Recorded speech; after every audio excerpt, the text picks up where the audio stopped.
नमस्कार दोस्तों, आज की इस वीडियो में हम डिस्कस करेंगे जियोग्राफी के कुछ इंपॉर्टेंट क्वेश्चंस जो मेनली प्रीवियस एचपीएससी हमीरपुर के एग्ज़ाम में ये क्वेश्चंस पूछे गए थे। तो फ्रेंड्स, इन क्वेश्चंस के मैं आपको जितने भी आंसर बताऊंगा वो फाइनल आंसर की के अकॉर्डिंग ही बताऊंगा जो एचपीएससी हमीरपुर द्वारा जारी की गई थी। तो फ्रेंड्स, इन क्वेश्चंस के अपने शॉर्ट फॉर्म में नोट्स जरूर बना लेने हैं क्योंकि ये आपको रिवीजन के टाइम काफ़ी हेल्पफुल साबित होंगे।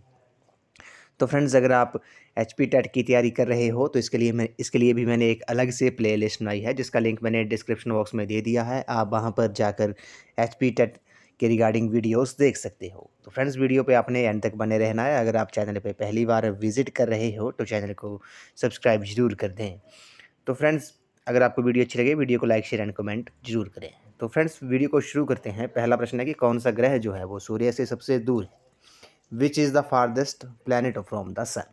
तो सूर्य से सबसे दूर ग्रह कौन सा है। क्वेश्चन नंबर 56 का जो राइट आंसर है वो आपका ऑप्शन नंबर डी बी है। नेपच्यून जो है इस क्वेश्चन का राइट आंसर है। नेप नेपच्यून जो ग्रह है वो सूर्य से सबसे दूर है, तो ऑप्शन बी इस क्वेश्चन का राइट आंसर है।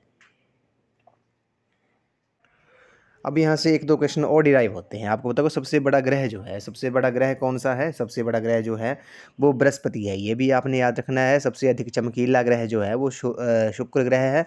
और सबसे छोटा और निकट ग्रह कौन सा है, ये भी आपने याद रखना है। सबसे छोटा और निकट ग्रह कौन सा है सूर्य से, ये बुध जो है वो इस बुध जो है वो सबसे निकट ग्रह है सूर्य के। और पृथ्वी का जो सबसे निकट ग्रह है, अगर आपसे पूछा जाए कि पृथ्वी के निकट ग्रह कौन सा है, तो सबसे निकट कौन सा है वो आपका शुक्र है। जब आपसे पूछा जाए कि पृथ्वी के निकट कौन सा ग्रह है तो शुक्र उस क्वेश्चन का राइट आंसर होगा। और नीला ग्रह भी पृथ्वी को कहते हैं, ये भी आपने याद रखना है। और लाल ग्रह जो है वो मंगल को कहते हैं, मंगल ग्रह को लाल ग्रह कहते हैं। और सौंदर्य का देव जो है वो शुक्र ग्रह को कहते हैं। उसके बाद आपको पता होगा जो प्लूटो एक ग्रह था, 24 अगस्त 2006 को अंतर्राष्ट्रीय खगोलीय संघ ने प्लूटो का सौरमंडल के 9वें ग्रह का दर्जा समाप्त कर दिया। अतः अब सौरमंडल में कुल कितने ग्रह हैं, अभी अब कितने हैं, 8 ग्रह हैं। 24 अगस्त 2006 को अंतर्राष्ट्रीय खगोलीय संघ ने प्लूटो का सौरमंडल के 9वें ग्रह का दर्जा समाप्त कर दिया था। अब सौरमंडल में कुल 8 ग्रह रह गए हैं। नेक्स्ट क्वेश्चन पे चलते हैं। क्वेश्चन नंबर 57 पे चलते हैं। क्वेश्चन नंबर 57 में बोला गया है कि स्लेट किस प्रकार की चट्टान है। Slate is a which type of rock. काफ़ी इंपॉर्टेंट क्वेश्चन है। तो स्लेट किस प्रकार की चट्टान है, इस क्वेश्चन का जो राइट आंसर है क्वेश्चन नंबर 57 का ऑप्शन नंबर सी है। ये कायांतरित चट्टान है। कैसी है, ये मेंटामॉर्फिक रॉक है। ऑप्शन सी इस क्वेश्चन का करेक्ट आंसर होगा। अब आपको पता होगा कि मेंटामॉर्फिक रॉक्स कौन सी होती है, रूपांतरित चट्टान भी कहते हैं, ये कौन सी होती हैं।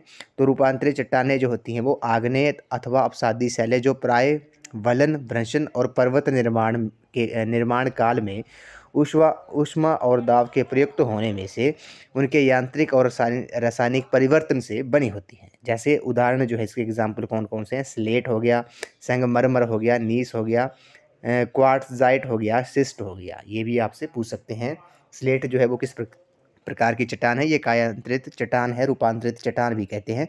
और इसके और भी एग्जाम्पल है कायांतरित चट्टान के, जैसे सिस्ट हो गया, संगमरमर भी आपसे पूछ सकते हैं। तो संगमरमर अगर आपसे पूछा है कि किस प्रकार की चट्टान है, तो वो भी कायांतरित चट्टान है, मेटामॉर्फिक रॉक है। ऑप्शन सी इस क्वेश्चन का करेक्ट आंसर है। क्वेश्चन नंबर 58 पे चलते हैं। क्वेश्चन नंबर 58 में बोला गया है कि सामान्यतः किस वायुमंडलीय स्तर में सभी प्रकार की मौसमीय घटनाएं घटित होती हैं। काफ़ी इंपॉर्टेंट क्वेश्चन है। Generally all types of weather phenomena take place in which atmospheric layer. तो क्वेश्चन नंबर 58 का जो राइट आंसर है वो आपका ऑप्शन नंबर ए है। क्षोभमंडल जो है इस क्वेश्चन का राइट आंसर है। सामान्यतः जो वायुमंडलीय स्तर में सभी प्रकार की जो मौसमी घटनाएं होती हैं वो क्षोभमंडल में होती है, ट्रोपोस्फियर में होती है। तो ऑप्शन नंबर ए जो है इस क्वेश्चन का राइट आंसर है। क्षोभमंडल में सभी प्रकार की मौसमी घटनाएं होती रहती हैं। अब बात करते हैं क्षोभमंडल जो है, क्षोभमंडल जो है ये वायुमंडल की सबसे निचली परत है। क्षोभमंडल जो है वो वायुमंडल की सबसे निचली परत है और इस परत की जो ऊंचाई है वो भूमध्य रेखा पर 16 किलोमीटर तथा ध्रुवों पर 8 किलोमीटर किलोमीटर है। क्षोभमंडल में समस्त मौसमी परिवर्तन होते रहते हैं, जिस कारण इसे परिवर्तन मंडल भी कहा जाता है। क्षोभमंडल को परिवर्तन मंडल भी कहा जाता है क्योंकि यहाँ पे मौसमी परिवर्तन होते रहते हैं। उसके बाद बात करते हैं समताप मंडल की। समताप मंडल जो है ये क्षोभमंडल के ऊपर स्थित परत जो भूमध्य रेखा के लगभग 18 किलोमीटर तथा ध्रुवों पर 50 किलोमीटर तक होती है। इस मंडल में 15 से 35 किलोमीटर के बीच ओजोन गैस पाई जाती है। ओजोन गैस जो है वो स्ट्रेटोस्फीयर में पाई जाती है, जो पराबैंगनी किरणों अल्ट्रावायलेट रेज का अवशोषण करती हैं। ये भी आपने याद रखना है। और ये मौसमी संबंधी घटनाओं से मुक्त है, इसलिए वायुयान की जो उड़ान के लिए एक आदर्श परत है। स्ट्रेटोस्फीयर जो है ये वायुयान एरोप्लेन्स की उड़ान के लिए आदर्श परत है, ये भी आपने याद रखना है। उसके बाद बात करते हैं मेसोस्फीयर, मध्य मंडल की। तो मध्य मंडल का जो विस्तार है वो सागर तल से 50 से 80 किलोमीटर की ऊंचाई तक पाया जाता है। इस मंडल में ऊंचाई के साथ तापमान में पुनः गिरावट होने लगती है। क्या होता है? ऊंचाई के साथ तापमान टेम्परेचर जो होता है वो डिक्रीज होने लगता है और गिरावट होने लगती है। और उसके बाद बात करते हैं आयन मंडल। क्या था? आयन मंडल जो है वो पृथ्वी सतह से 80 से 640 किलोमीटर की ऊंचाई तक आयन मंडल पाया जाता है, और ऊंचाई के साथ इस मंडल में तापमान की वृद्धि होती है। यहाँ पर विद्युत चुंबकीय कण पाए जाते हैं तथा रेडियो तरंगों का परावर्तन होता है। और लास्ट जो है आपका एक्सोस्फीयर है, वायुमंडल है। आयन मंडल के ऊपर वायुमंडल की सबसे ऊपरी परत वायुमंडल कहलाती है। यहाँ हाइड्रोजन और हीलियम गैसों की प्रधानता है, ये भी आपने याद करना है। उसके बाद क्वेश्चन नंबर 59 पे चलते हैं। क्वेश्चन नंबर 59 में बोला गया है कि टाइफून किस क्षेत्र में होता है? तो टाइफून किस क्षेत्र में होता है? Typhoons occur in which region? तो टाइफून जो है वो चीन सागर में होता है। कहाँ पर होता है? चीन सागर में होता है। ऑप्शन नंबर ए जो है इस क्वेश्चन का राइट आंसर है। अब आपको पता होगा कि टाइफून है क्या। तो टाइफून आपको पता होगा, टाइफून एक चक्रवात है, प्रशांत महासागर में उठने वाली तथा चीन सागर से चलने वाली वक्रगामी कटिबंधीय चक्रवात को टाइफून कहते हैं। ये आपने नोट कर लेना है। टाइफून किसे कहते हैं? प्रशांत महासागर में उठने वाली तथा चीन सागर में चलने वाली वक्रगामी कटिबंधीय चक्रवात को टाइफून कहते हैं, और ये चाइना सी में होता है। ऑप्शन ए इस क्वेश्चन का राइट आंसर है। क्वेश्चन नंबर 60 पे चलते हैं। क्वेश्चन नंबर 60 में बोला गया कि downs is a grass land of which country? तो डाउन्स घास भूमि किस देश के हैं? काफ़ी इंपॉर्टेंट क्वेश्चन है। तो डाउन्स जो है वो घास भूमि किस देश के हैं? इस क्वेश्चन का जो करेक्ट आंसर है वो आपका ऑप्शन नंबर डी है, ऑस्ट्रेलिया जो है इस क्वेश्चन का राइट आंसर है। डाउन्स जो है वो आपकी घास भूमि है ऑस्ट्रेलिया देश की। अगर आपसे पूछे ऑप्शन में अगर न्यूजीलैंड भी होता, न्यूजीलैंड भी इस क्वेश्चन का करेक्ट आंसर होता। अगर ऑस्ट्रेलिया और न्यूजीलैंड दोनों होते तो बोथ ऑप्शन जो थे वो सही थे। ये न्यूजीलैंड के भी एक ग्रासलैंड होते हैं, और ऑस्ट्रेलिया इस क्वेश्चन का राइट आंसर है। क्वेश्चन नंबर 61 पे चलते हैं। क्वेश्चन नंबर 61 में बोला गया कि उच्च अक्षांश से निम्न अक्षांश की ओर बहने वाली समुद्री धाराओं को क्या कहते हैं? The oceans current flowing from higher latitude to lower latitude is called as. तो इसे क्या कहते हैं? क्वेश्चन नंबर 61 का जो राइट आंसर है वो आपका ऑप्शन नंबर ए है। उन्हें शीत धाराएं कहते हैं, कोल्ड करंट्स कहते हैं। ऑप्शन ए इस क्वेश्चन का राइट आंसर है। The ocean currents flowing from higher latitude to lower latitude is called cold currents. Question number 62 पे चलते हैं। क्वेश्चन नंबर 62 में बोला गया कि उत्तर अमेरिका के मूल निवासी कौन हैं? The original inhabitants of North America are. तो उत्तर अमेरिका के मूल निवासी कौन है? काफ़ी इंपॉर्टेंट क्वेश्चन है। उत्तर अमेरिका के जो मूल निवासी हैं वो रेड इंडियंस हैं। ये काफ़ी इंपॉर्टेंट क्वेश्चन है। ऑप्शन सी जो है इस क्वेश्चन का राइट आंसर है। क्वेश्चन नंबर 62 का ऑप्शन नंबर सी जो है करेक्ट आंसर है। अब आपको बात करते हैं उत्तर अमेरिका के बारे में। उत्तर अमेरिका जो है, नॉर्थ अमेरिका जो है वो विश्व का तीसरा सबसे बड़ा महाद्वीप है, और अमेरिका की जो खोज थी वो 1492 में, कब 1492 में कोलंबस द्वारा की गई थी। अतः इसे नई दुनिया कहा जाता है, इसे न्यू वर्ल्ड कहा जाता है। किसे? उत्तर नॉर्थ अमेरिका को। पनामा नहर जो है वो उत्तरी अमेरिका तथा दक्षिण अमेरिका को जोड़ती है। पनामा नहर जो है वो उत्तरी अमेरिका और दक्षिण अमेरिका को जोड़ती है।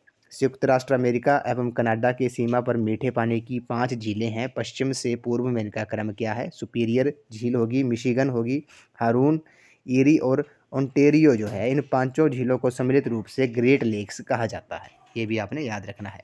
ग्रेट लेक्स किसे कहते हैं? ये 5 जो झीलें हैं, सुपीरियर, मिशिगन, हारून, ईरी और ओंटोरियो जो है वो इन 5 झीलों को सम्मिलित रूप से ग्रेट लेक्स कहा जाता है। उसके बाद बात करते हैं अमेरिका में कैलिफोर्निया का लॉस एंजलिस नगर जो है वो फिल्म उद्योग का केंद्र है। उत्तरी अमेरिका के पूर्वी तट न्यू फाउंडलैंड के दक्षिण पश्चिमी तटीय भाग को ग्रैंड बैंक कहते हैं। ये मत्स्य पालन का केंद्र है। उसके बाद बात करते हैं उत्तरी अमेरिका के शीतोष्ण घास के मैदान जो है वो प्रेयरी कहलाते हैं। यहाँ गेहूँ बहु उत्पादित होता है, इसे रोटी की टोकरी भी कहते हैं। अब बात करते हैं रेड इंडियंस के बारे में। उत्तरी अमेरिका के मूल निवासियों में रेड इंडियन एस्क्यूमो और इन्यूट आते हैं। एस्क्यूमो का जो घर होता है वो बर्फ़ का बना होता है, जिसे इग्लू कहते हैं।